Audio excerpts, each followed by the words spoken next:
Amis internautes, n'oubliez pas de liker, de vous abonner et de cliquer sur la note de notification pour ne rien rater. Entrée forcée dans le gouvernement Wadagne. Il force la main à Talon. Le défaut majeur du président Patrice Talon est sans doute son côté profondément humain. Un bon papa, comme on le dit dans le langage familier. Il n'a jamais su durablement écarter un enfant du beefsteak ou des responsabilités, sauf en cas de faute particulièrement grave. Et même dans cette situation, les concernés ne disparaissent jamais totalement de son estime. Le chef de l'État est un homme sensible à la repentance et c'est précisément ce que beaucoup lui reprochent aujourd'hui. Cette attitude explique d'ailleurs la longévité de plusieurs de ses collaborateurs au sein de l'appareil d'État, pendant que d'autres cadres, pourtant compétents et tout aussi réputés pour leur efficacité, attendent toujours leur tour pour servir la République.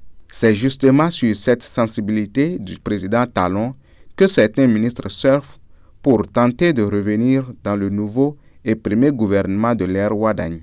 Ayant appris que, par respect pour son chef, le président élu souhaiterait bénéficier de la compagnie du chef de l'État sortant dans la formation de sa première équipe gouvernementale, plusieurs ont entrepris de multiplier les pleurs et les supplications afin d'être reconduits. Conscients de cette faiblesse du président Talon, certains d'entre eux jouent sur la carte du parti de la région en exerçant la même pression sur le président Abdoulaye Biotchane pour défendre leur cause aussi bien auprès du président Talon que du président nouvellement élu. Ils n'ont même plus honte. Le Bénin constitue pour eux leur ruche de miel.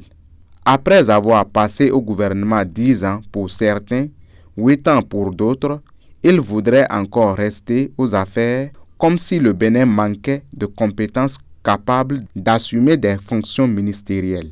Heureusement que le président Talon n'est pas favorable, cette fois-ci, à leur volonté, ni à ignorer la réalité du contexte. Car ces messieurs et dames ne reviennent pas nécessairement pour accompagner efficacement le jeune président élu qu'ils ont d'ailleurs soutenu par défaut. Un homme qu'ils n'avaient jamais respecté parce que, le jugeant trop occupé à servir le chef de gouvernement dont il respectait les directives prioritaires tout en imposant une stricte orthodoxie dans la gestion des finances publiques. Une méthode qui dérangeait certains de ses collègues ministres. À l'époque, plusieurs n'hésitaient pas à le critiquer ouvertement ou à se plaindre de lui auprès du ministre d'État Abdoulaye Biotchane, sachant qu'il n'obtiendrait aucun arbitrage de faveur du président Talon. Aujourd'hui pourtant, les voilà devenus de fervents admirateurs de Romuald Wadagne et de sa méthode, au point de vouloir encore passer plusieurs années à ses côtés, comme s'ils étaient les seuls aptes à gouverner, les seuls à avoir une tête de ministre. Si ces derniers reviennent, que le président Abdoulaye Biotchane sache que ça va tanguer à la tête et au sein du parti. Les autres ne sont pas venus à Cotonou uniquement pour contempler la mer.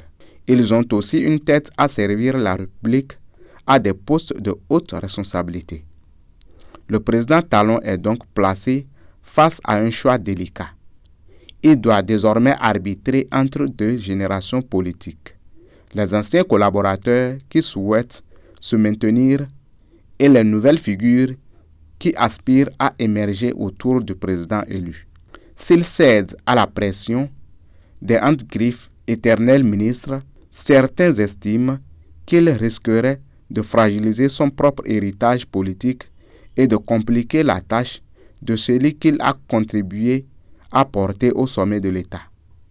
Romuald Wadagne ne pourra pas imposer sa vision avec ces requins qui ont de surcroît développé d'autres aptitudes opportunistes, en l'occurrence celle du GECO, s'agripper au mur du gouvernement à vie quand on sait que plusieurs d'entre eux n'ont jamais réellement accepté son ascension.